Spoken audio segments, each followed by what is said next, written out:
চিন্তা করছে আজকে আমি একটা চমক দেখাবো। একেবারে মেন গেটে যে দারোয়ান আছে তারে বলছে, আপনি এখান থেকে একটু নিরাপদ দূরত্বে থাকেন, আপনার পোশাকটা আমারে দেন। ওই যে হাটে একটা লাঠি নিয়ে বসে থাকে, লাঠি নিয়ে দারোয়ানের মতো বসে আছে। ফজরের নামাজ শেষ করে সকাল 7টা থেকে আরম্ভ হয়েছে, মানুষ যাচ্ছে 10টা পর্যন্ত। এরপরে ডিউটি আর এক দলের আসবে।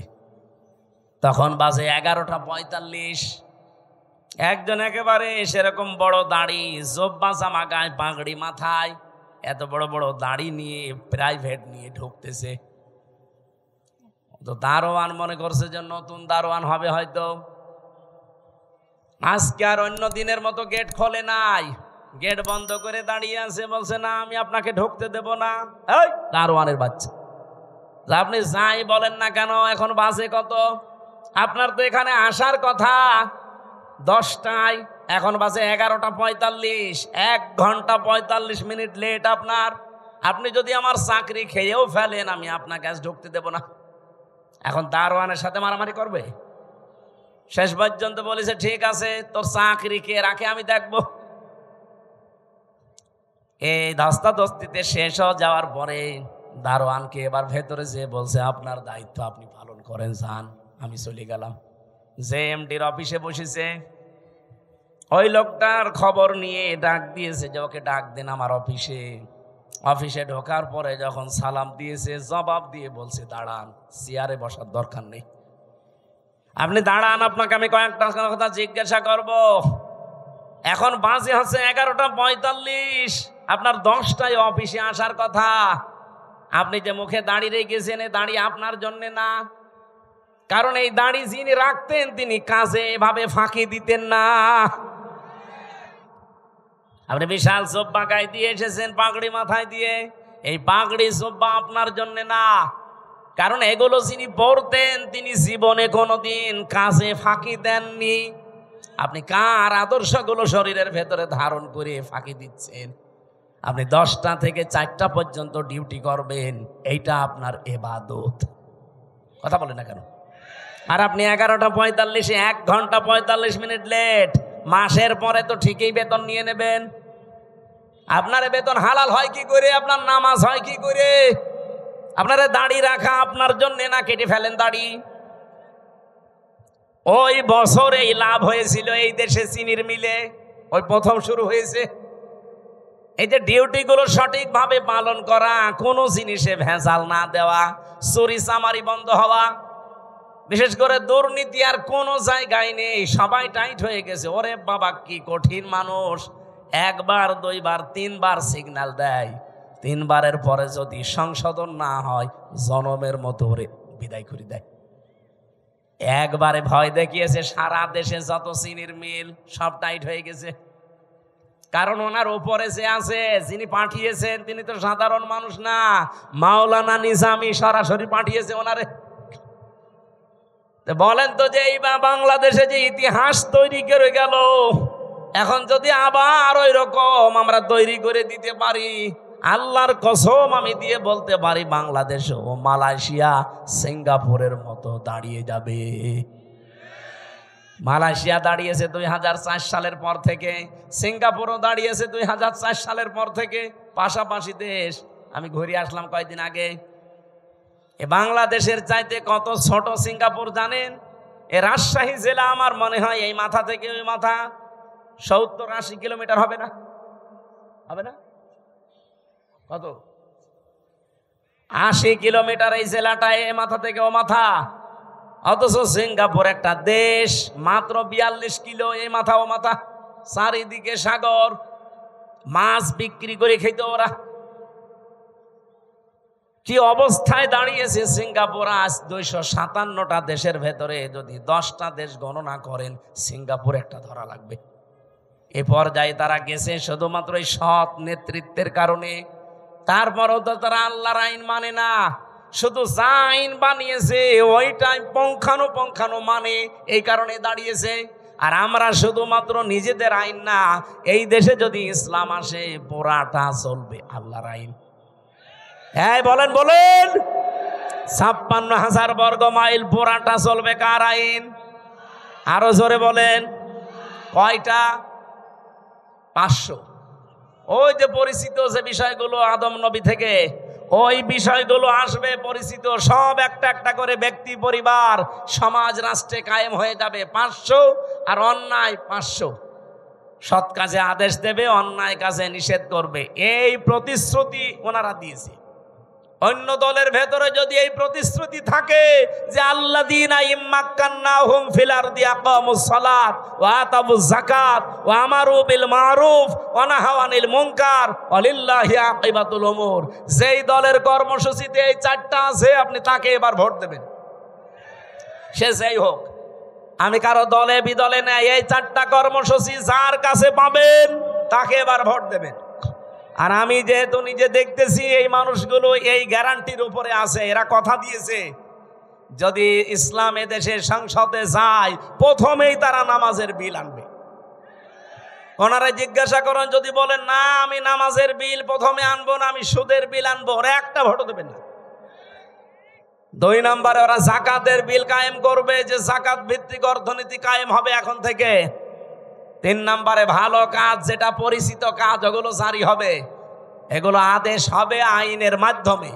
আর অন্যায় যতগুলো আছে অন্যায় সব বন্ধ হবে, বাধার প্রাচীর তৈরি করা হবে। এটা যদি আজ বাংলাদেশে ইসলাম থাকতো, কুমারখালী এই গাজী কালুর চম্পাবতীর এই অর্ধ উলঙ্গ নাচের অনুমতি দিত, এটার জন্য মারামারি হতো, আইন পাশ করে সব অন্যায় কাজগুলো বন্ধ করে দিত। এই জন্য আমরা চাচ্ছি আপনারা যা ভুল বোঝেন বা ভুল বোঝান, এই যে রাজশাহী অঞ্চলের এ পাশে কালকে আমার মাহফিল যেখানে আছে চাঁপাইনবাবগঞ্জ, 2 জন বিশাল বিশাল মুফতি আছে, স্বামী আর স্ত্রী 2 জনই মুফতি, ভারতের কামান, এরা মুজাদ্দেদে জামান। কি ফতোয়া দিচ্ছে দেখেছেন? এরা কোনোদিন 24-এর কথা বলে না, এরা শুধু কথা বললে 71, 47, 52। কথা বলছে না কেন? আরো কিছু তৈরি হয়েছে তাদের মুরিদ, এই পাবনার একটা হাবিব ঘোষণা দিয়েছে এই পাবনা জেলার 8ঘরিয়ায় জামাত ইসলামের কোন মানুষ আযানও দিতে পারবে না, নামাজও পড়াতে পারবে না। তা আপনি ঘোষণা দিয়েই শেষ করে দিলে হবে? আপনি নিজে নামাজ পড়াতে পারবেন? আজকে একজনের নামাজ দেখলাম, কি সূরা পড়ছে গো, মনে হচ্ছে জিবরাইল নতুন নাজিল করছে, আলাম তারা কাইফা ফালা রব্বুকা বিয়াস। তাও তো আমি ভালো করে পড়ছি, এটা শোনান তো। কি তেলাওয়াত, আমার মনে হয় দাঁত মুখ ভেঙে যাবে। এই কথা যে বলতে পারে আমার মনে হয় তারে এখন থেকে ইমামতির জায়গায় দাঁড় করিয়ে দেওয়া লাগবে। আর ওই যে আর এক চাপাবাজ যেটা ডিম খাচ্ছে, আচ্ছা আমার বুখারী শরীফ, কোরআন শরীফ সব পড়া শেষ, হ্যাঁ পুরাটা চাপাবাজি। এই বহু চাপাবাজ এই দেশে এখনো আছে গোপনে, আর প্রকাশ্যে অনেকে 24-এর কথা বলে না, কথা বললেই 71, কথা বললেই 52, কথা বললেই 47। আরে ভাই 71, 52, 47 আমরা কেউ ছিলাম না, আমরা ছিলাম 24-এ।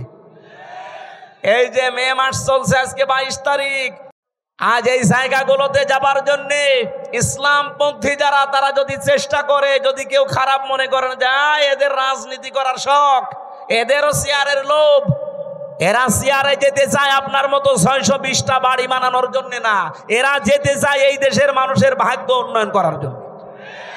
এদের যদি এরকম শখ থাকে যে আমি 620টা বাড়ি বানাবো, একটাও ভোট দেবে না।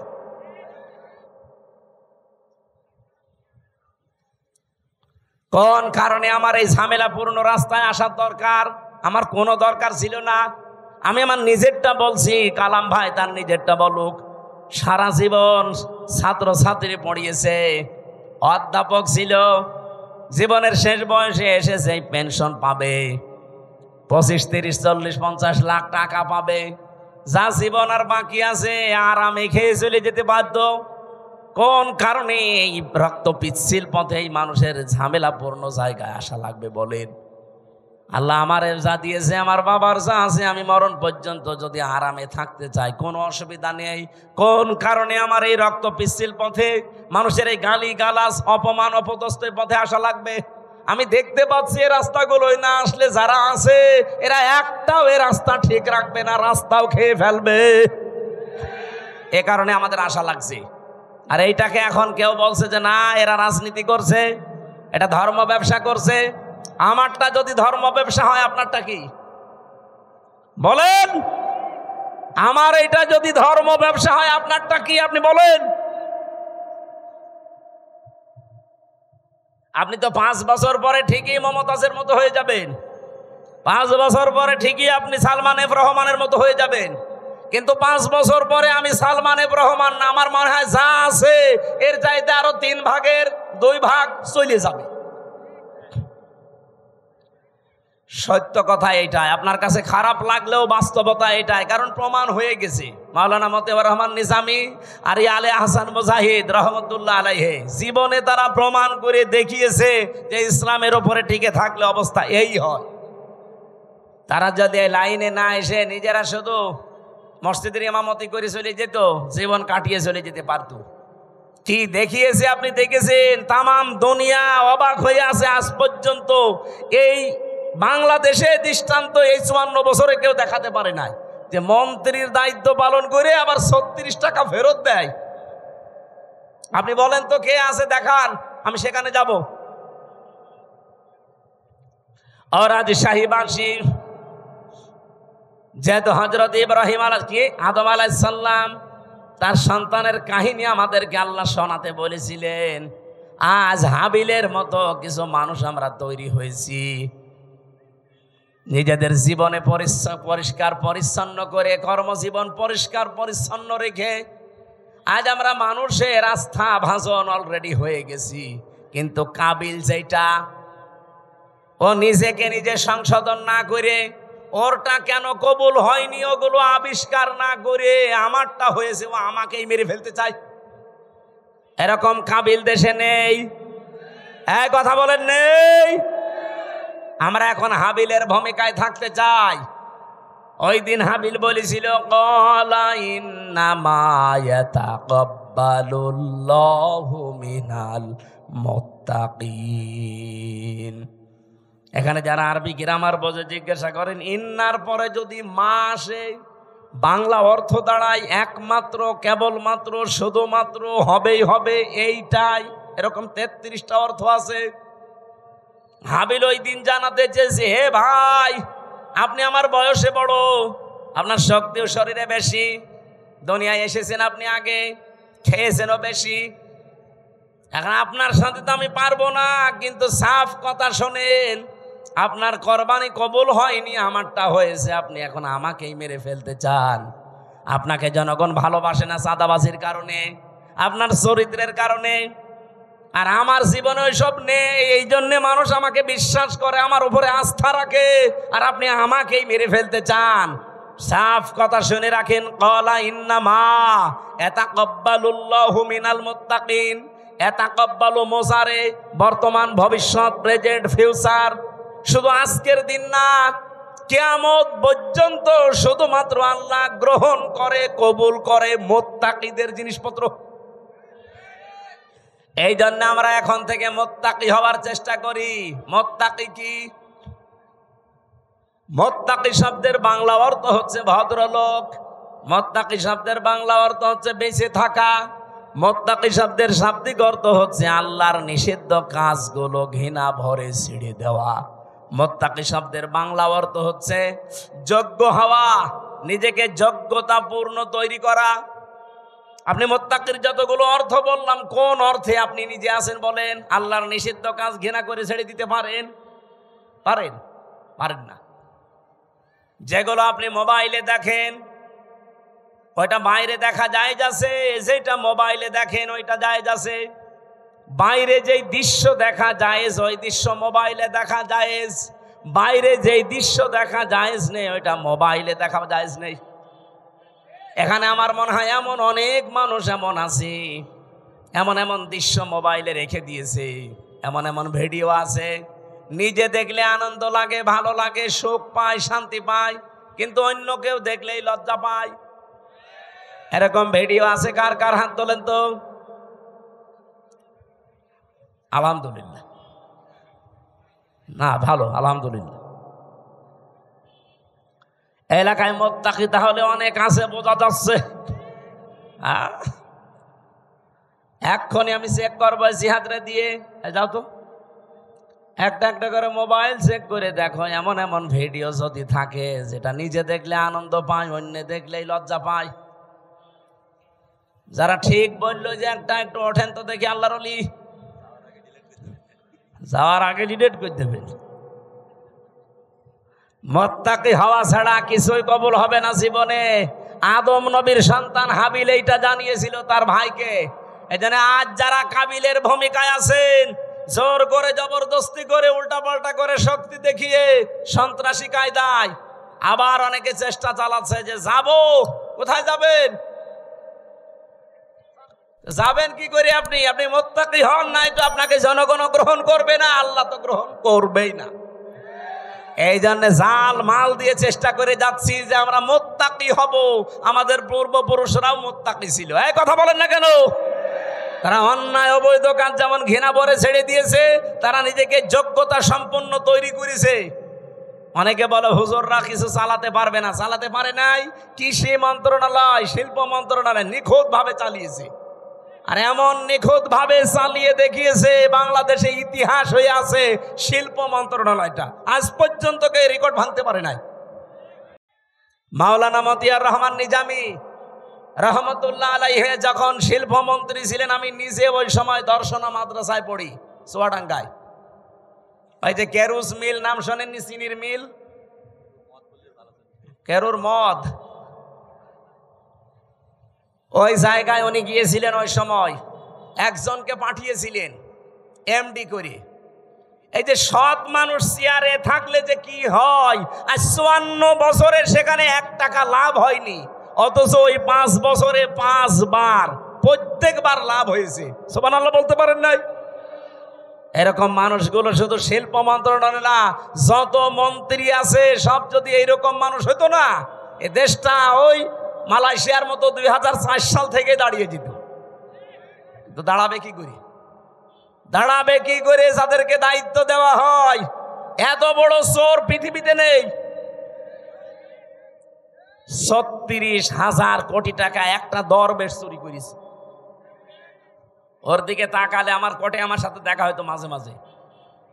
এই 3 বছরই ওর সাথে বহুবার দেখা হয়েছে। মাঝে মাঝে দেখতাম ওর মাথার চুল থেকে পায়ের তালু পর্যন্ত, মানে পায়ের তালুর নিচে যেটা থাকে ওই যে স্যান্ডেল, ওইটা পর্যন্ত সাদা। আমার মনে হয় ভেতরেও সাদা। ভেতরেটা তোর বলা যাচ্ছে না, ভেতরেও সাদা। চুল সাদা, ওর দাড়ি সাদা, জামা সাদা, পায়জামা সাদা, কোটি সাদা, এমনকি স্যান্ডেলও সাদা। আর ভেতরেটা সাদা নাতে কালো, ওটাও সাদা। কিন্তু একটা জিনিস ছিল একেবারে কালো কুচকুচে, মনটা। এক কথা বলেন না কেন? এই শয়তান বলেছে যে কোরআনের সমস্যা আছে। ওর তো ফাঁসি হওয়ার দরকার ছিল ওই সময়।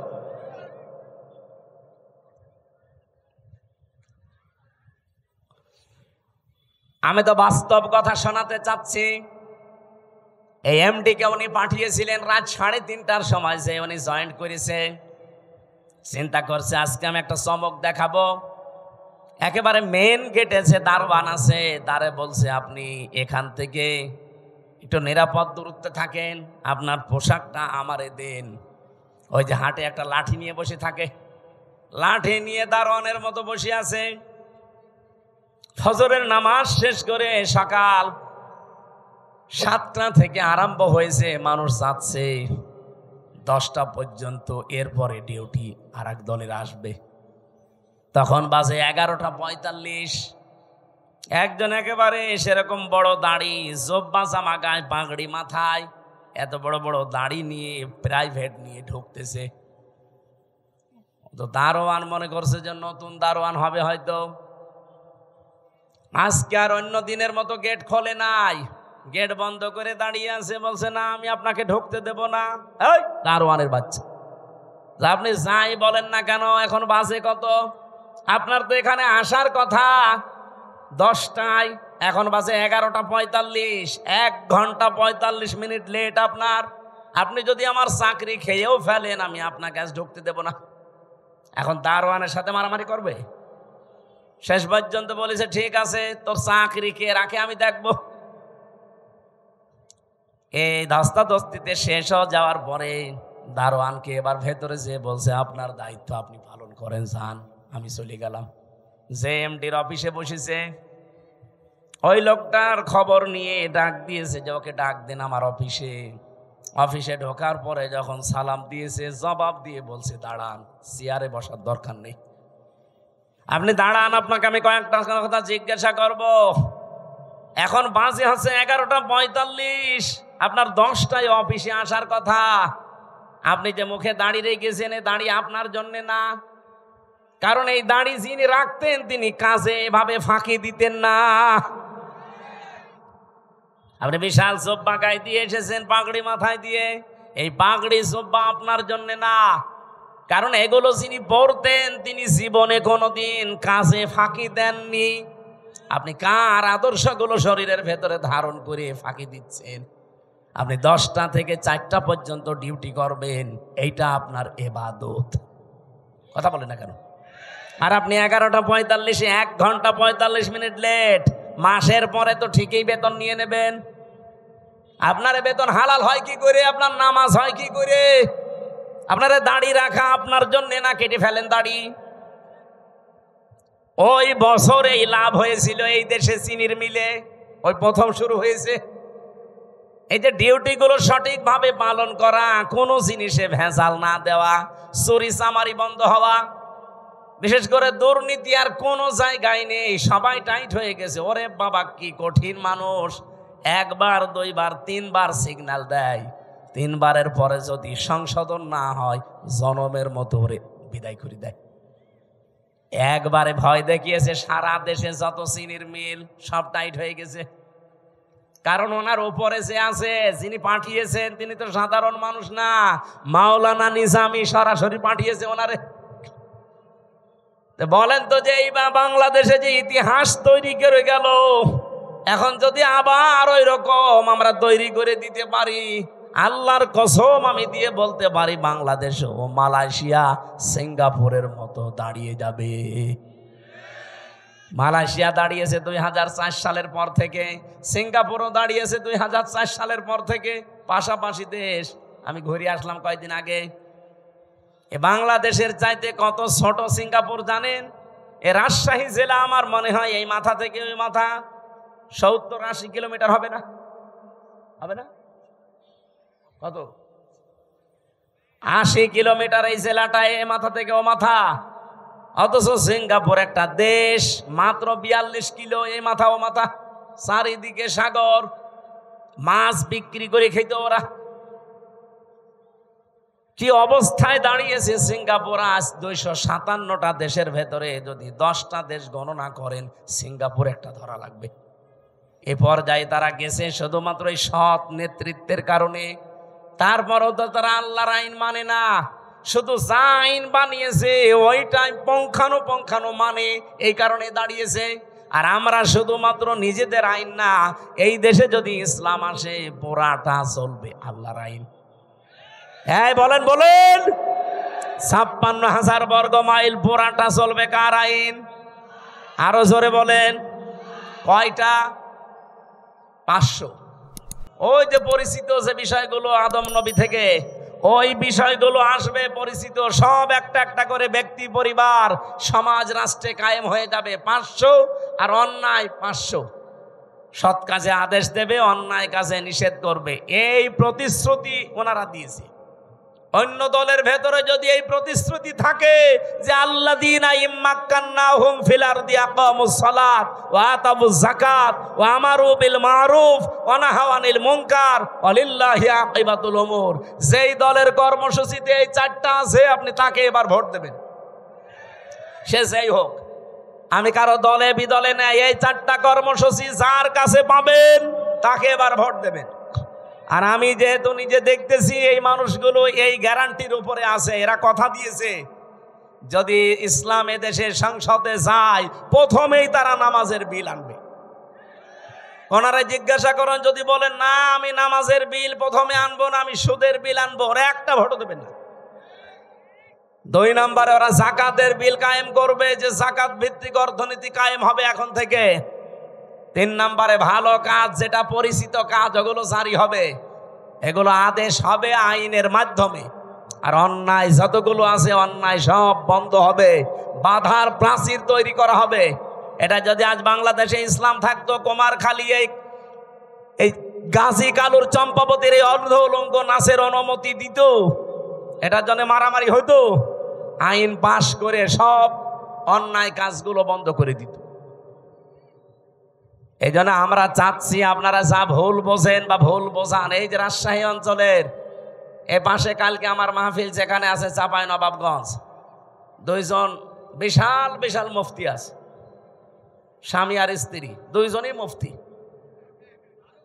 ভারতের কামান, এরা মুজাদ্দেদে জামান। কি ফতোয়া দিচ্ছে দেখেছেন?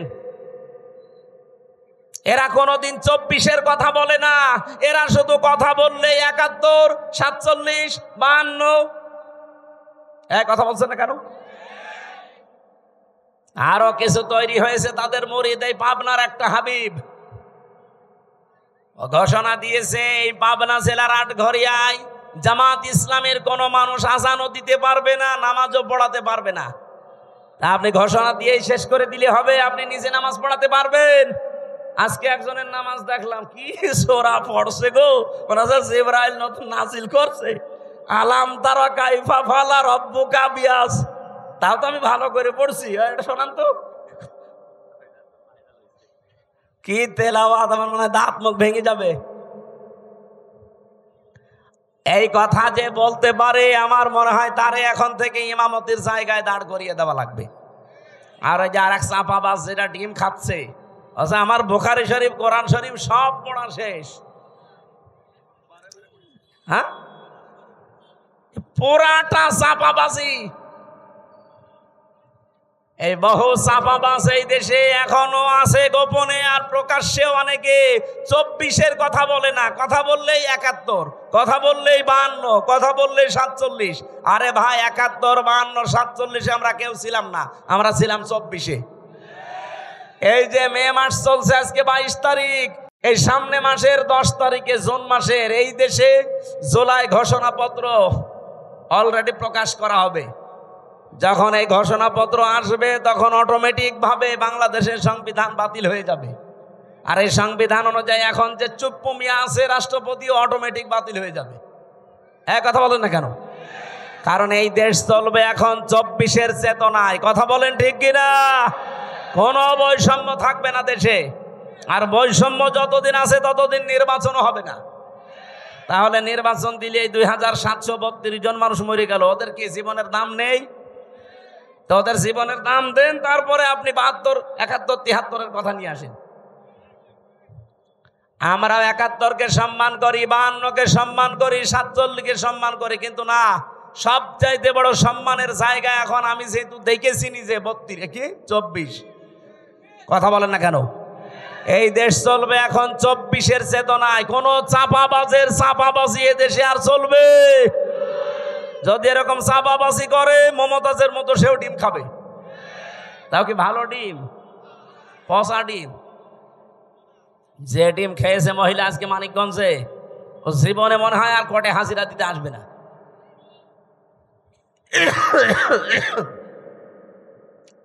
আমার ভাইরা, এই জন্য আমাদের সতর্কতার বিষয় হচ্ছে আমরা এখন কাবিলের মতো না, আমরা এখন হাবিলের মতো অবস্থানে যাব। ভাই যা করেন করেন, আপনার ওই পায়ে পা দিয়ে ঝগড়া করতে চান, আমি এখন ঝগড়ার ভেতরে নেই, আমি আছি আমাকে সংশোধন করে জনগণের সামনে আস্থা ভাষণ হিসাবে তৈরি করা। কারণ আমি চাই এই পৃথিবীতে আমারটা যেমন কবুল হচ্ছে, আমার আন্ডারে যারা থাকবে তাদেরটাও যেন আল্লাহর দরবারে কবুল হয়। আর আপনি আমাকে মেরে ফেলার জন্য উঠে পড়ে লেগেছেন। লাইম বাসাত্তা ইলাইয়া ইয়াদা কালি তাকতুলানি মা নাবি বাসিতি ইয়াদিয়া ইলাই কালি আকতুলাক ইন্নী আখাফুল্লাহ রাব্বাল আলামিন। কি গুরুত্বপূর্ণ কথা ওই দিন হাবিল বলিস। আল্লাহ হাবিলের এই কথাগুলো আমাদের জীবনে মেনে চলার তৌফিক দেন, বলেন আমিন। আমরা সূরা মারইয়ামের 41 থেকে তেলাওয়াত আরম্ভ করেছি। তেলাওয়াত কি তো আয়াত থেকে তাফসীর আকারে কথা বলা, সময় বেশি হয়ে যাচ্ছে, একটু সময় দেন আমার আজকে, যেহেতু মাহফিল আজকে একটা, তো এই জন্য একটু বেশি সময় নিচ্ছি। মাহফিল যতক্ষণ চলে আয়াতটা শেষ না হতে থাকবেন। মোনাজাতের পরে আমার এই যে গাড়ি আছে, এটা আমার গাড়ি না, এই গাড়ি থেকে আমার লিখিত যে বইগুলো আছে মেয়েদের ওপরের পুরুষদের উপরে, ওটা নিয়ে যেয়ে পড়বেন। বই মানুষকে ঠকায় না, পড়বেন, আপনার ভাগ্য খুলবে ইনশাল্লাহ। জবান খোলে সূরা মারইয়ামের 41 নম্বর আয়াত, এখান থেকে আমরা আরম্ভ করব। যেহেতু সামনে আর 15 দিন পরে গুরুত্বপূর্ণ যে দিবসটা, এই দিবসটা আদম নবী থেকে যদিও আরম্ভ হয়েছে, কিন্তু আমরা সুন্নত হিসাবে পশু জবাই করার এই নিয়ম পেয়েছি আমাদের জাতির পিতা ইব্রাহিম আলাইহিস সালাম থেকে। সেখান থেকে এখন আমরা আরম্ভ করছি। প্রথম অংশ শেষ, দ্বিতীয় অংশ শুরু হচ্ছে।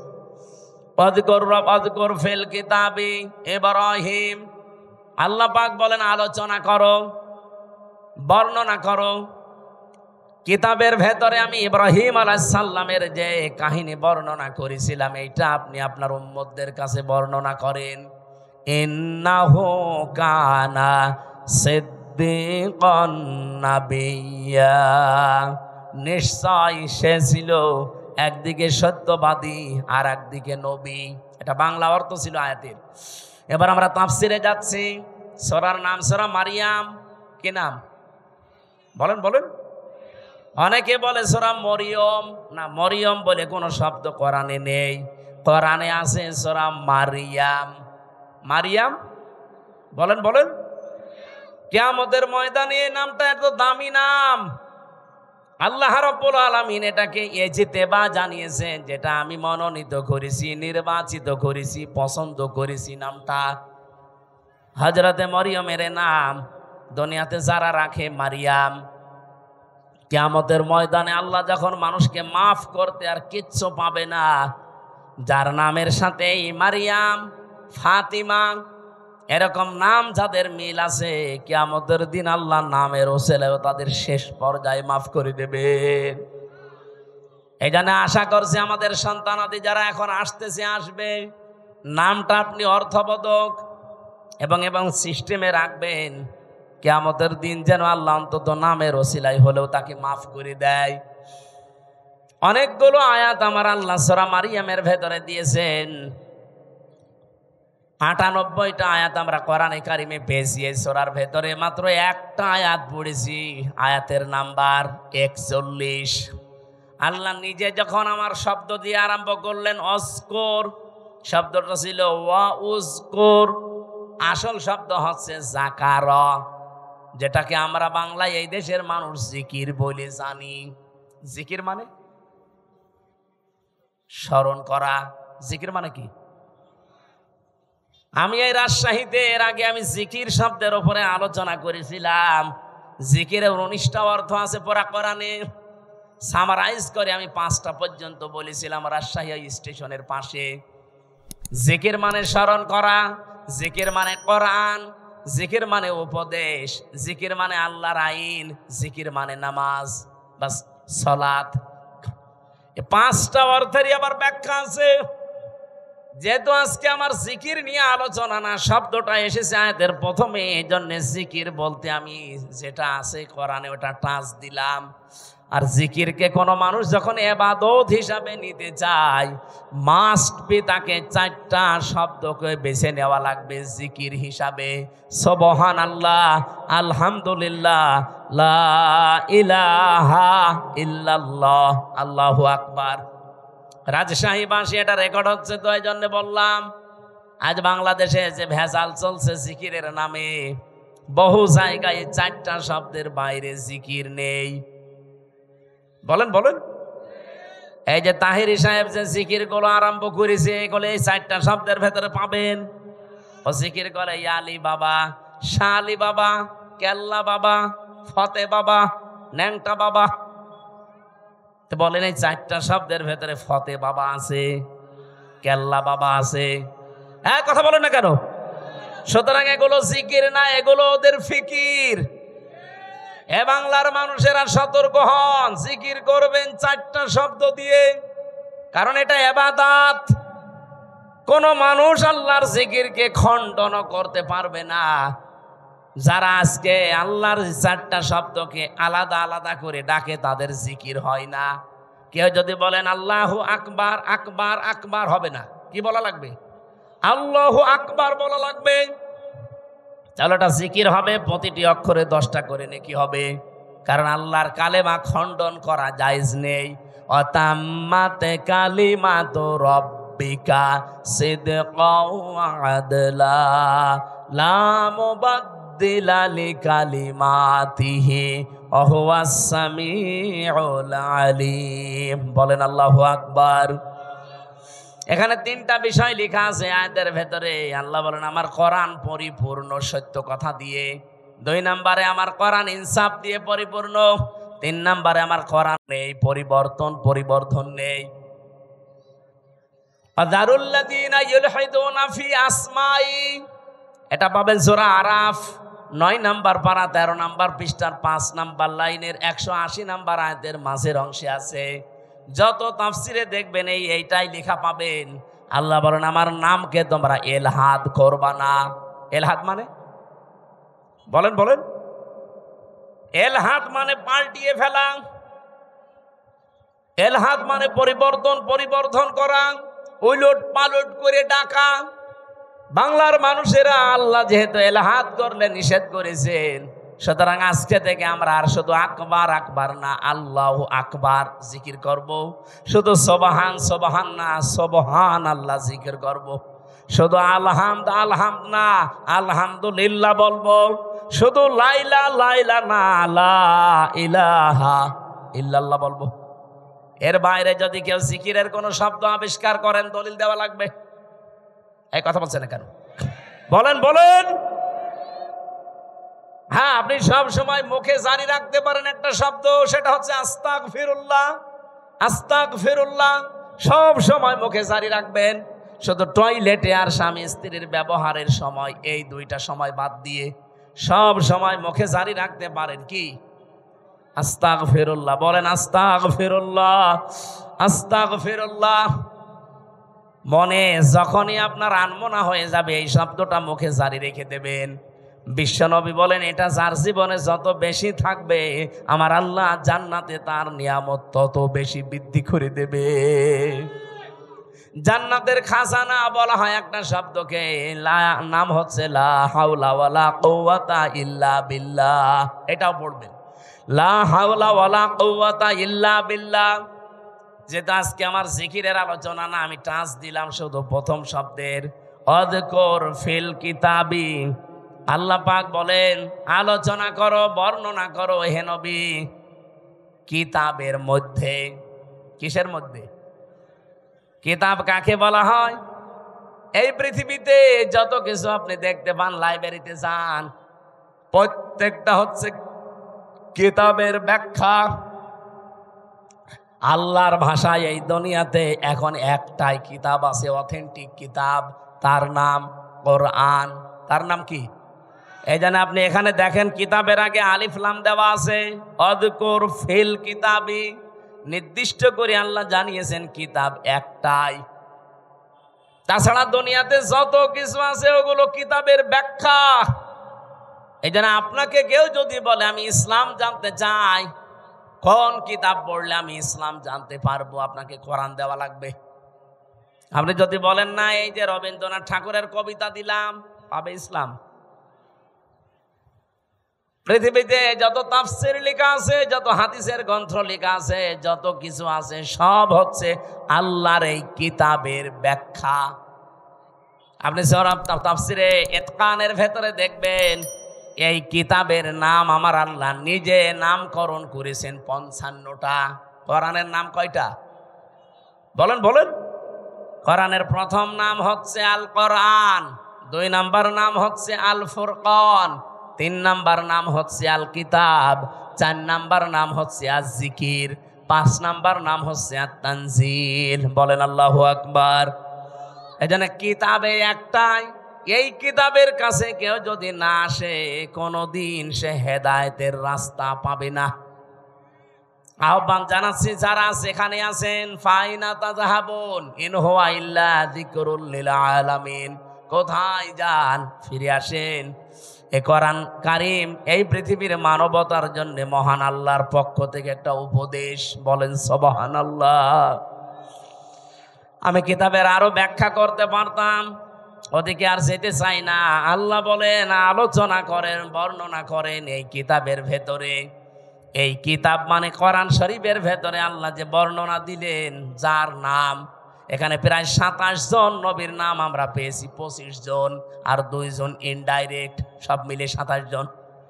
এই 25 থেকে 27 জন নবীর ভেতরে অন্যতম 4 জন নবী, তার ভেতরে 1 নম্বরে হযরত ইব্রাহিম আলাইহিস সালাম।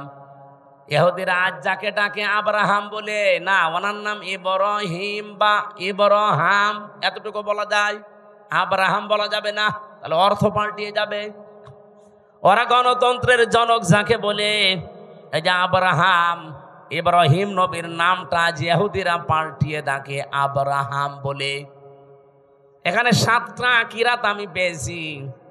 এই 7 কিরাতের 2টা কিরাত আমি তেলাওয়াতের সময় করেছিলাম, শুনেছেন না? আযকুর ফিল কিতাবি ইব্রাহিম, আযকুর ফিল কিতাবি ইব্রাহিম। বলেন আল্লাহু আকবার। এটা তো আর ওইরকম মক্তবের ক্লাস চলছে না যে আপনাকে আমি কিরাতের উপরে ট্রেনিং দেব। রব্বুল আলামিন বলেন, আমার ইব্রাহিমের কথা আমি এই কোরআনে আলোচনা করেছি, হে নবী কেন জানেন? এবার আসেন। ইন্নাহু কানা সিদ্দিকান নাবিয়্যা, নিশ্চয় সে ছিল একদিকে সিদ্দিক আর একদিকে নবী। এখন সিদ্দিক কি আর নবী কি? 1 নম্বরে আমরা নবীর ব্যাখ্যা করি, তারপরে সিদ্দিক। নবী শব্দের বাংলা অর্থ হচ্ছে সংবাদ বাহক। এটা নাবা থেকে এসেছে। নাবা মানে ব্রেকিং নিউজ। এই যে টিভির নিচ দিয়ে আজকে ব্রেকিং নিউজ যাচ্ছে, আপনি এখন যে দেখেন রাত 10টা 1 মিনিটে ওসি প্রদীপ আর এসআই লিয়াকতের ফাঁসি হবে, এটা ব্রেকিং নিউজ যাচ্ছে। স্বৈরাচারের দোসর যারা ছিল 1628 জন, তার ভেতরে 2 জন না হলেও 1 জন তো মাস্ট বি ওসি প্রদীপ। আজকে আমার সাথে 3টা বছরই জেলে ছিল। আমি সেখানে বসতাম জেলারের সামনে, সোফারের সামনে, ওই শয়তান আমার পাশে বসতো। আমার এসে মাঝে মাঝে বলতো, হুজুর আমার কোনো দোষ নেই, সব বানানো। অথচ 204 জন মানুষকে ক্রস ফায়ারের নাটক করে হত্যা করেছে। সবচাইতে বেশি মানুষ ওই টেকনাফে, উখিয়া টেকনাফ ওই এলাকায় মানুষ হত্যা করার জন্য লাইসেন্স নিয়েছিল ওই স্বৈরাচারের কাছ থেকে, মাদকের নাম করে। ওই এলাকায় যেহেতু সবচাইতে বেশি একামতে দিনের মানুষ, কক্সবাজার চট্টগ্রামে এমনিতেই একামতে দিনের মানুষ বেশি। ওই কয়েক বছরের ভেতরে সবচাইতে বেশি মানুষ হত্যা করেছে শিবিরের। 204 জন মানুষ মেরেছে। এই ব্রেকিং নিউজটা আজকে যাচ্ছে। এখন ব্রেকিং নিউজ লিখতে কি লাগে? আপনি দেখেন ইংরেজি শব্দ যেহেতু নিউজ, নো কি NEWS লাগে না? আপনি একটা একটা করে শব্দের সাথে অর্থ মিলান। এন দিয়ে যদি ধরেন ইস্ট, ই দিয়ে নর্থ, নাই এন দিয়ে নর্থ, ই দিয়ে যদি ইস্ট ধরেন, ডাব্লু দিয়ে ওয়েস্ট আর এস দিয়ে সাউথ, তাহলে পৃথিবীর 4 কোণা হয়ে যাচ্ছে। তামাম পৃথিবীতে যত সংবাদ পৌঁছানো লাগবে সব আমার আল্লাহ নবীদেরকে দিয়ে পৌঁছিয়েছিলেন। বলেন সুবহানাল্লাহ। সব চাইতে বড় সংবাদ হচ্ছে, এরপরে একটা একটা করে সংবাদগুলো তিনি পরিবেশন করবেন তার পরিবার থেকে শুরু করে। 2 নম্বরে তিনি সিদ্দিক ছিলেন। সিদ্দিক কি? সত্য কথা বললেই সিদ্দিক হয় না মানুষ। সত্যকে সত্য বলে জানার পরে যারা দ্বিধাহীন চিত্তে প্রশ্ন ছাড়া গ্রহণ করে নিতে পারে তার নাম সিদ্দিক। হযরতে আবু বকর পর্যন্ত তিনি ছিলেন কিন্তু জানি যখন মেরাজের এই কাহিনীকে সত্যকে সত্য জানার পরে কোনো প্রশ্ন ছাড়া দ্বিধাহীন চিত্তে মেনে নিয়েছিলেন, বিশ্বাস করেছিলেন। বিশ্বনবী ওই দিন তাকে বলেছিলেন, তুমি আবু বকর শুধু না, আজকে থেকে আবু বকর সিদ্দিক। তাহলে আজও বাংলাদেশে আমরা যদি কেউ সিদ্দিক হতে চাই, কিয়ামতের দিন যেহেতু 4 প্রকার মানুষকে আল্লাহ পুরস্কার দেবে, মিনান নাবিয়্যিনা ওয়াস-সিদ্দীকিনা ওয়াশ-শুহাদা ওয়াস-সালিহিন, এই 4 প্রকারের ভেতরে 2 নম্বরে সিদ্দিক। তাহলে সত্যকে সত্য জানার পর কোনো চিন্তা ভাবনা আর করা যাবে না। দ্বিধাহীন চিত্তে প্রশ্ন ছাড়া, পিছুটান ছাড়া যারা মেনে নিয়ে জীবন চালাতে পারবে, কিয়ামতের দিন তারা সিদ্দিকের কাতারে উঠবে। এ বাংলাদেশে সিদ্দিক আছে, খালি নামে আছে আবু বকর সিদ্দিক। সত্যকে সত্য জানার পরে মেনে নেওয়া দূরের কথা, আরো ঘাড় ঘোরায়, ঘাড় মোটা করে, চোখ মোটা করে। পাবনায় কোরআনে কারিমে আগুন লাগিয়েছে 150টা কোরআনে। সত্য কোনটা আপনি উদ্ঘাটন করে বের করেন না, আন্দাজে একজনের উপরে 10টা চাপিয়ে এমন কালার করার চেষ্টা চালিয়েছে। এখন তো সব বেরিয়ে আসছে, কে কে এটা করেছে, কার নির্দেশে করেছে, সব বেরিয়ে আসতেছে। আমরা দল বিদল বসি না, কোরআনে যারা আগুন দিয়েছে তাদের হাত এই দেশে থাকবে না। এই কথা বলেন না কেন? যে এই কাজের সাথে জড়িত, যারা এর সাথে ইঙ্গিত দিয়েছে। আপনি কি জামাত ইসলামের অফিসে আগুন দিয়েছেন? ওটা তো একটা শো। ওখানে ছিল কি? আল্লাহর কোরআন, 1টা 2টা না, 150টা কোরআন পুড়ে ছাই হয়ে গেছে। কোরআনে আগুন দেননি আপনি, আপনার কপালে আগুন দিয়েছেন। নিজেকে সংশোধন না করে আবার কাবিলের মতো হটকারিতা করেন যে কি ওরা নিজেরাই কোরআনে আগুন দিয়ে আমাদের ওপরে দোষ দেয়। ওদের বিবেকের ওপরে কি কুকুরে প্রসাব করেছে যে নিজেরা আগুন দিয়ে আপনারা দোষ দেবে? আরে কি দুনিয়ার কোনো বিষয় হেলা খেলা করে আপনার উপরে দোষ দিয়ে দিল? এ কোরআন আপনারও না, আমারও না, এ কোরআন কার? এজন্য আমরা আহ্বান জানাচ্ছি, এটার সুষ্ঠু তদন্ত হয়ে যারা জড়িত জনসম্মুখে তাদের বিচার করা লাগবে। হ্যাঁ, রাজি আছেন না আপনারা? রাজি আছেন না? আগামীতে কেউ যেন সাহস আর না দেখায়। সিদ্দিকী আমরা বুঝি না, আমাদের জাতির পিতা হযরত ইব্রাহিম, তিনি প্রথমে আকাশের তারকা দেখে বলেছিলেন এইটাই আমার খোদা হবে। যখন ডুবে গেছে বলছে না, ডুবে যাওয়া জিনিস আমি ভালোবাসি না। যখন চাঁদ দেখলেন বললেন এটা আর একটু বড়, এটা আমার বড় খোদা। বলেন না, এইটাও ডুবে গেছে, মানি না। সকালবেলা যখন সূর্য দেখলেন বলেন হাজা আকবার, এর চাইতে বড় জিনিস আর নেই, এটাই আমার বড় খোদা। ওইটা যখন সন্ধ্যাবেলা ডুবে গেল, তিনি ডাক দিয়ে বললেন না, ইন্নী ওয়াজ্জাহতু ওয়াজহিয়া লিল্লাযী ফাতারাস সামাওয়াতি ওয়াল আরদা হানিফা ওয়া মা আনা মিনাল মুশরিকিন। আমি আজ আমার চেহারাকে ঘুরিয়ে দিলাম ওই আল্লাহর দিকে, যিনি আকাশ আর জমিনের উদ্ভাবক। আমি একনিষ্ঠভাবে মন থেকেই ঘুরে এসেছি, আমি মুশরিক না। ও বাংলার মানুষেরা, জাতির পিতা ইব্রাহিম তিনি নিজে খোঁজ করে করে সত্যকে উদ্ঘাটন করেছিলেন। আর আমরা সেই জাতির পিতার সন্তান, চোখে আঙ্গুল দিয়ে দেখিয়ে দিলেও আমরা সত্যকে সত্য হিসাবে মানতে চাই না। এই কথা বলেন না কেন? আপনি জাতির পিতা ইব্রাহিমের সন্তান আর নেই, তিনি সত্যকে খুঁজে নিয়েছিলেন। আর আমাদেরকে সত্য আঙ্গুল দিয়ে দেখিয়ে দেওয়া হয়, তারপরও মানতে তো চাই না। সত্য কেউ নিয়ে আসলে তাকেও মেরে ফেলতে চায়। হযরত ইব্রাহিম বলেছিলেন, ইয ক্বালা লিআবিহি ইয়া আবাতি লিমা তা'বুদু মা লা ইয়াসমা'ু ওয়া লা ইউবসিরু ওয়া লা ইউগনি আনকা শাইআ। হে আমার বাবা, কেন আপনারা ইবাদত করেন যেটা কানে শোনে না, চোখে দেখে না, কোনো উপকারও করতে পারে না? ওই জামানায় যেহেতু সবচেয়ে বেশি প্রচলন ছিল মূর্তির পূজা করা। ইব্রাহিম নবীর বাবার নাম ছিল আজর বা তারিক। উনি নিজে হাতে মূর্তি বানাতেন আর ওটা বাজারে বিক্রি করতেন, সেল দিতেন, খুব দামি দামি মূর্তি। ইব্রাহিম নবীকে দিয়ে মূর্তি বিক্রি করার জন্য বাজারে পাঠাতেন। তাফসিরে লিখেছে ওনাকে একবার ঝুড়ির ভেতরে, বড় বিশাল একটা ঝুড়িতে অনেকগুলো মূর্তি মাটির তৈরি করা, বলছে বাজারে নিয়ে যাও বিক্রি করে আসো। বাজারে নিয়ে যাওয়ার পরে এক জায়গায় রেখে দিয়েছে। কেউ তো নিচ্ছে কেউ নিচ্ছে না, চিন্তা করে অনেকগুলো তো বেঁচে আছে, কি করা যায়। মনের ভেতরে ওই যে উনি সত্যের সন্ধান যেহেতু আগেই পেয়েছিলেন, বাবাকে এত করে বুঝিয়েছেন যে বাবা এখানে শোনে না, চোখে দেখে না, উপকারও করতে পারে না, আপনি এর পেছনে সময় দেন, শ্রম দেন, এর কাছে মাথা নত করেন। বাবা তো মানে নাই, বলছে এটা আমার ব্যবসা, এটা করলে অনেক কিছু আয় হবে। প্রতিমধ্যে নিজে নিজে একটার সাথে আর একটা ঠোকর লাগিয়েছে।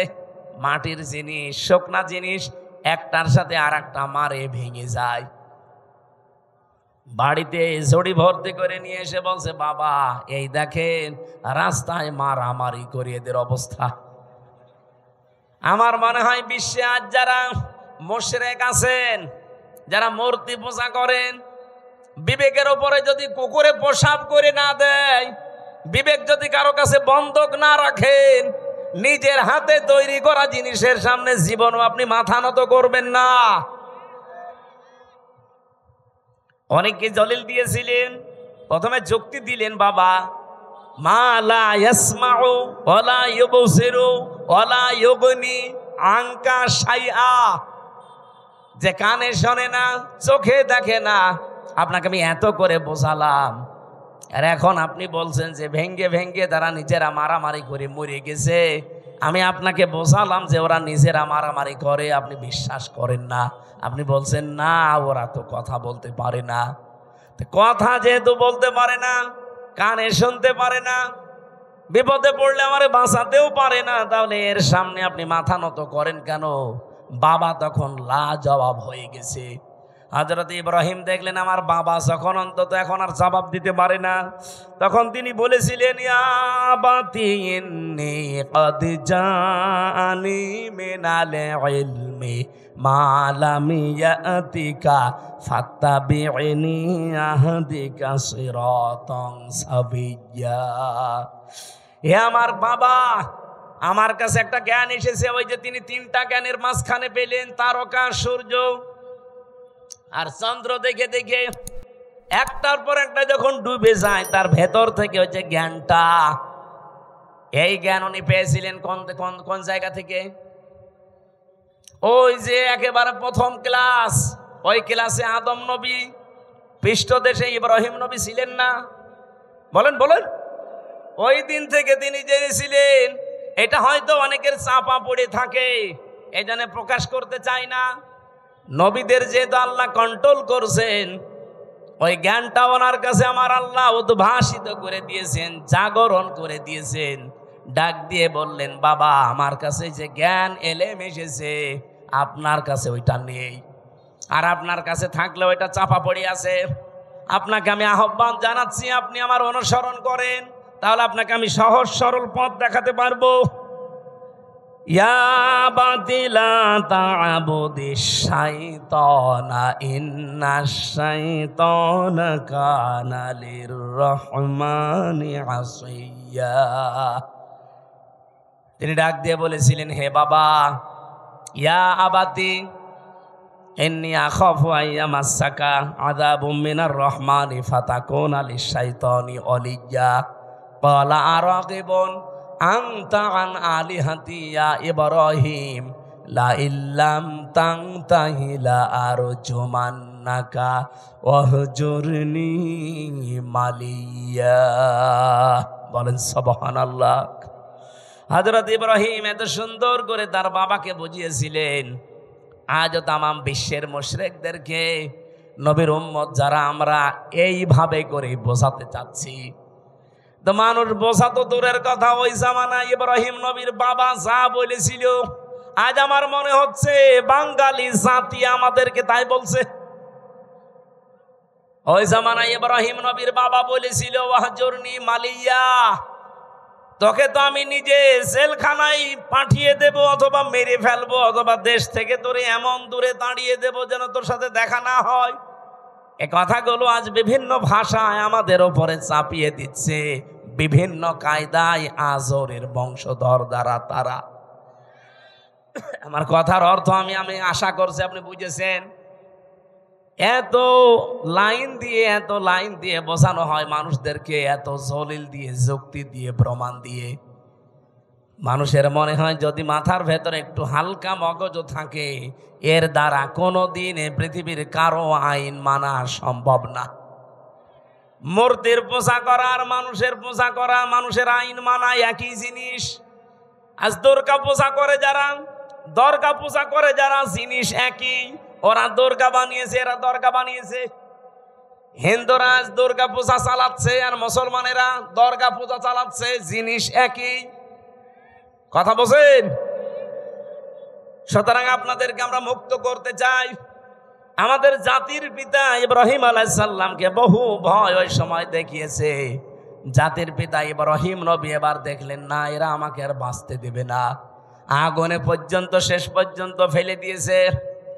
ওখান থেকে মুক্ত হওয়ার পরে তিনি বলেছিলেন, আকালা ইন্নী যাহিবুন ইলা রাব্বি সায়াহদিন রাব্বি হাবলি মিনাস সালিহিন ফাবাশশারনাহু বিগুলামিন হালিম। হযরত ইব্রাহিম ওই দিন জাতির কাছ থেকে, বাবার কাছ থেকে মুখ ফিরিয়ে বললেন, আমি এমন এক আল্লাহর দিকে, রবের দিকে ধাবমান হলাম, এমন দিকে আমার মুখ চেহারা ফিরিয়ে দিলাম। আমি আশা করছি অতি শীঘ্রই তিনি আমাকে পথ দেখাবেন, হেদায়েত দিয়ে দেবেন, পথের সন্ধান দেবেন। জাতির লোককে এত বোঝানোর পরেও যখন আর জাতি আসে না, এই দেশের আলেমরা কিন্তু শেষ পর্যন্ত ইব্রাহিম নবীর মতো এই কথা বলতে আমরা বাধ্য হব। কথা বোঝেন আমার? তখন আপনি জাহান্নামে যাবেন না, কোন জায়গায় যাবেন, আপনার জন্য আমার আর কোনো আফসোস নেই, আমি ধরা বাঁধাও নেই। এত করে কত কিছু যুক্তি প্রমাণ দলিল দিয়ে যে মানুষের তৈরি করা আইন আর মূর্তি পূজা জিনিস একই। ওরা না বুঝে করছে আর আপনি বুঝে করছেন। ওরা দুর্গা পূজা করে, আপনি দুর্গা পূজা করেন, জিনিস তো একই। ফিরে আসেন, ফিরে আসেন, ফিরে আসেন। হাতে পায়ে ধরার বাকি আছে, আর কত কিছু বলা যায়। হযরত ইব্রাহিম ওই দিন নিজের একটা শক্তি, সমর্থন, হাতের একটা লাঠি, এইটার জন্য তিনি দোয়া করতে আরম্ভ করলেন। একদিন, 2 দিন, 3 দিন না, 86 বছর, যে রব্বি হাবলি মিনাস সালিহিন, হে আল্লাহ আমারে তুমি একটা নেককার সন্তান দাও যে আমার লাঠি হিসাবে কাজ করতে পারে। আল্লাহ পাক 1 দিন, 2 দিন, 3 দিনে না, 86 বছর পরে এই দোয়াটা কবুল করেছিলেন। বলেন সুবহানাল্লাহ। তাকে সুসংবাদ দিলেন, আমি তোমাকে হালিমের সুসংবাদ দিলাম, গোলামিন হালিম। এটা কি চাচা হালিম না মামা হালিম? কি হালিম দিয়েছিলেন ইব্রাহিম নবীকে আল্লাহ রাব্বুল আলামিন বলেন, ও ইব্রাহিম, কি গোলামিন হালিম দিয়েছে, একটু পরীক্ষা করে দেখো। ফালাম্মা বালাগা মাহু সায়া ক্বালা ইয়া বুনাইয়া ইন্নী আরা ফিল মানামি আন্নী আযবাহুকা ফানজুর মাযা তারা ক্বালা ইয়া আবাতি ফাআল মা তুমার সাতাজিদুনি ইনশাআল্লাহু মিনাস সাবিরিন। হযরত ইব্রাহিম চিন্তা করলেন, আল্লাহ আমাকে স্বপ্ন দেখিয়েছে সবচাইতে প্রিয় বস্তু কোরবানি দিতে। আমি তো এর আগে বহু দুম্বা কোরবানি দিলাম, একটাও কবুল হয়নি। আমি এখন ভেবে দেখি আমার কাছে সবচাইতে প্রিয় আমার সন্তানটা, কারণ 86 বছর পরে এসেছে। ওনাকে জবাই দেওয়ার জন্য অনুমতি চাইলেন। প্রশ্ন আসতে পারে, বিধানটা কার? আরো জোরে বলেন।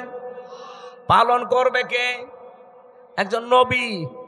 একজন নবী যেমন তেমন নাই। 25 জনের ভেতরে 4 জন শ্রেষ্ঠ, তার ভেতরে ইব্রাহিম শ্রেষ্ঠ।